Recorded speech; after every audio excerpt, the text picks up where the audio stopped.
It started with the simple sound of a coffee machine, a mundane errand that turned into something I never expected. I'm 58, divorced, and have lived alone for years. Loneliness became a quiet companion, woven into my daily life. That morning, I went to the store for a new coffee maker. I didn't know that simple decision would change everything. The store was buzzing with activity, but one employee caught my attention. A young man, mid-20s, with a friendly smile and an easygoing attitude. He not only helped me choose the right machine, but also offered to come by and set it up. I hesitated, but agreed, more out of curiosity than convenience. When we walked into my living room later that day, I realized too late that I'd left some personal items on the couch, things I usually kept out of sight. My cheeks burned with embarrassment. The young man noticed but said nothing, his eyes quickly returning to the coffee maker box in his hands. He got to work, talking as he went. "It's funny," he said at one point. "People often think coffee's just coffee, but when you're alone a lot, even a simple cup can feel like company." That hit me. I hadn't expected a stranger to articulate what I'd felt for years. I watched his hands as he adjusted the machine. His movements were confident but unpolished, like someone still learning life's rhythms. When he finished, I thanked him and walked him to the door. As it closed behind him, I stood there for a moment, staring at the coffee maker. I didn't know then that this simple interaction was the beginning of something I'd later wish had never started. The days passed, but that brief encounter lingered in my mind. I found myself glancing at the coffee machine each morning, wondering why such a simple moment had left such an impression. Then, unexpectedly, I received a message. "Hi, just checking if the machine works okay." My heart skipped a beat. I typed back, "Works great, thanks again." I hesitated, then added, "Would you like to meet for coffee sometime?" The invitation surprised even me. We met in a quiet cafe downtown. The conversation flowed easily, covering everything from favorite books to the strange quirks of solitary living. I learned he had moved to the city recently and was still adjusting to the pace. "It's odd," he said, stirring his coffee. "You can be surrounded by people and still feel like you're on your own." I nodded, understanding more than I cared to admit. We started meeting regularly. Walks in the park, impromptu coffee dates, long talks about life's unpredictability. I didn't plan for the connection, but it grew naturally. I was cautious, though. A lifetime of lessons taught me not to trust good things too quickly. One evening, as we stood by the river watching the water glint under the streetlights, it happened. We were silent, the moment stretching longer than usual. And then, without warning, he leaned slightly closer. I froze but didn't pull away. The atmosphere shifted. The night air felt heavier. Then it happened, a fleeting moment of understanding, like crossing an invisible line. I stepped back, breath catching in my throat, overwhelmed by emotions I hadn't felt in years. Walking home, my mind raced. What was I doing? Was I being foolish, or was this simply life reminding me it wasn't over yet?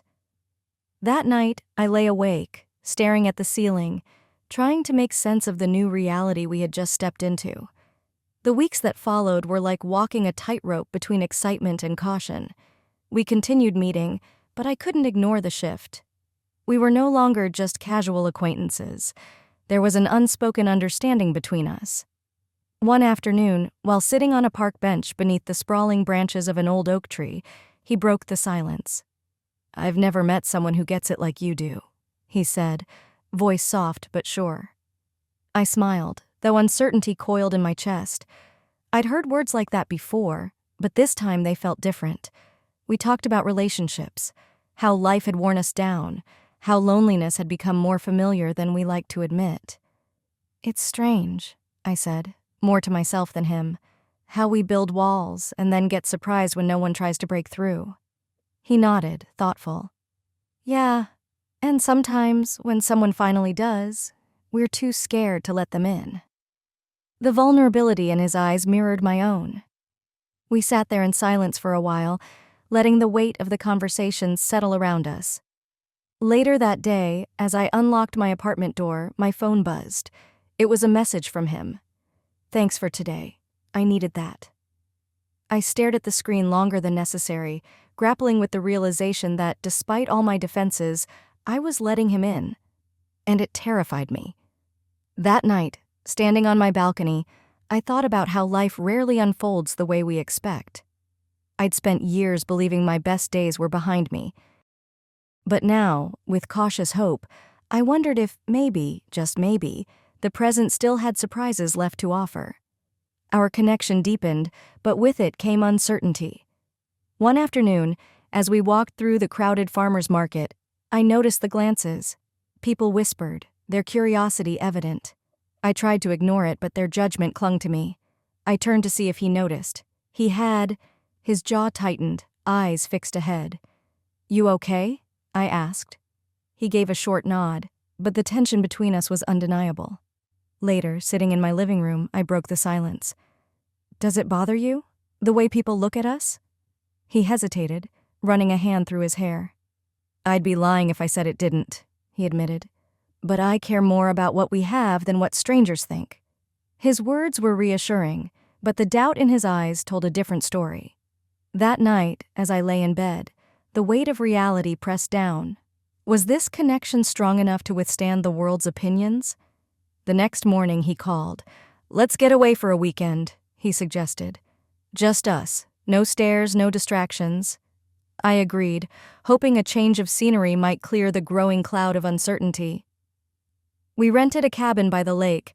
The first night, sitting on the deck as the water mirrored the moonlight, he reached for my hand. "This feels right," he said softly. I wanted to believe him. The comforting presence of his hand, the shared silence, the undeniable connection. For a moment, it was enough. But deep down, I sensed we were standing on fragile ground. The morning air was crisp as sunlight spilled across the lake's surface. He brewed coffee while I watched from the deck, the warmth of the cup contrasting the chill that had settled inside me. "We could stay here forever," he said, setting the cup beside me. I smiled, though my heart resisted the idea. "Forever doesn't work like that," I whispered. The words hung between us, fragile and real. That afternoon we walked through the woods, conversation light but guarded. "You ever think," I said, "that some connections are meant to teach us something, not last forever?" He stopped, turned to me, and I saw the conflict in his eyes. "Is that what you think we are? A lesson?" I shrugged, uncertain. "I don't know, but I know that sometimes the right people come at the wrong time." That night, as we sat by the fire, the silence was heavier than before. When I woke at dawn, his side of the couch was empty. On the nightstand lay a note. "I need to figure things out. I hope you understand." My chest tightened, the words blurring as tears filled my eyes. I stepped outside, the lake's surface perfectly still. Weeks passed, and life resumed its predictable rhythm. One evening, I opened the cabinet to grab a cup, and there it was, the coffee maker we'd set up together. I hesitated, then pressed the button. As the machine hummed to life, a single thought settled in my mind. Some people arrive not to stay, but to remind us that we're still capable of feeling. And sometimes that's the most unexpected gift of all. Bye.